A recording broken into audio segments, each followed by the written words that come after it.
સ્થાનિક સ્વરાજની ચૂંટણીમાં ઓપરેશન લોટસને લઈને ગુજરાતના રાજકારણમાં ગરમાવો આવ્યો છે અને તેના કારણે મહાનગરપાલિકાની ચૂંટણી પહેલા કોંગ્રેસને મિશન અજ્ઞાત કરવા ફરી શરૂ કરી દેવું પડ્યું છે। આમ ચૂંટણીમાં છેલ્લી ઘડીએ ઉમેદવારો બચાવો અભિયાન છે તે શરૂ થયું છે। કોંગ્રેસે પોતાના નવા ઉમેદવારોને અજ્ઞાત સ્થળે ખસેડ્યા છે। રાજકોટ, સુરત, કલોલ, પોરબંદરમાં કોંગ્રેસના ઉમેદવારોને અજ્ઞાત સ્થળે લઈ જવાયા હતા। જૂના જોગીઓ સિવાયના ઉમેદવારોને અજાણ્યા સ્થાને લઈ જઈને બચાવવાનો મરણીયો પ્રયાસ કોંગ્રેસ દ્વારા થઈ રહ્યો છે।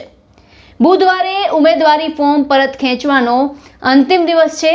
આવામાં કેટલાક ઉમેદવાર ભાજપના સંપર્કમાં હોવાની ચર્ચા છે।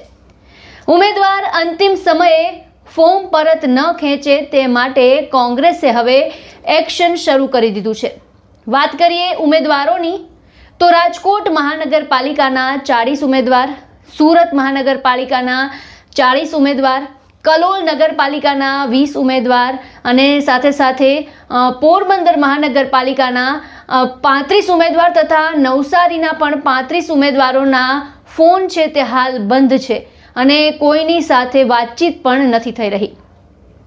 લોકસભા ચૂંટણી 2024માં નિલેશ કુંભાણી પ્રકરણથી પાઠ લઈને કોંગ્રેસે નવી રણનીતિ છે તે અપનાવી છે। અનેક પાલિકા, જિલ્લા પંચાયતના મજબૂત ઉમેદવારોને ગુપ્ત સ્થળે ખસેડ્યા છે।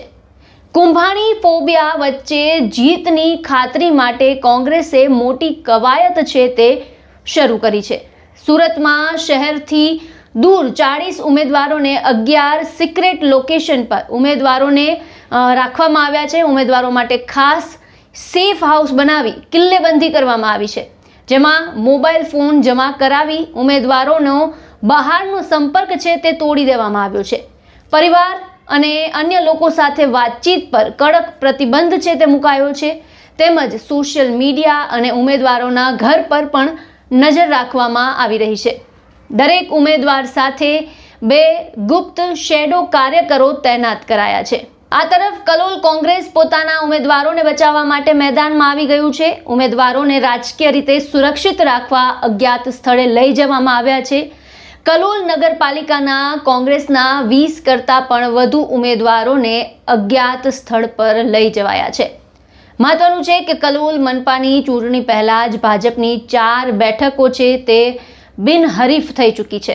વોર્ડ નંબર 8, 6, 5, 10 અને 4 સીટો છે તે બિનહરીફ થઈ છે। તેથી બાકીની જે બેઠક પર આવું ન થાય તે માટે કોંગ્રેસ છે તે એક્શન મોડમાં છે। પોરબંદર મહાનગરપાલિકામાં પણ કોંગ્રેસના 35 ઉમેદવારોને અજ્ઞાત સ્થળે મોકલાયા છે। ફોર્મ ખેંચવા માટે તોડજોડની આશંકાના કારણે હાઈકમાન્ડના નિર્દેશ મુજબ નિર્ણય છે તે લેવામાં આવ્યો છે।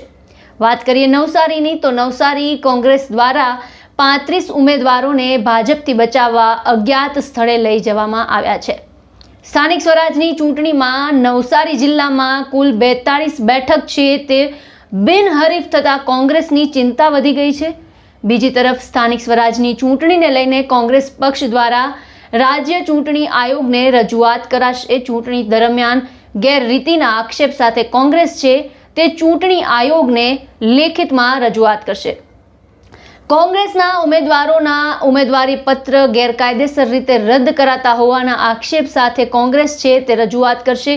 કોંગ્રેસ પક્ષનું ડેલિગેશન છે તે ચૂંટણી પંચને આખી લેખિતમાં આ બાબતે રજૂઆત કરવાની છે। ત્યારે આ સમગ્ર મુદ્દાને લઈને આપનું શું કહેવું છે અમને કોમેન્ટ બોક્સમાં જણાવો અને અમારી ચેનલને લાઇક, શેર અને સબસ્ક્રાઇબ કરવાનું ભૂલશો નહીં।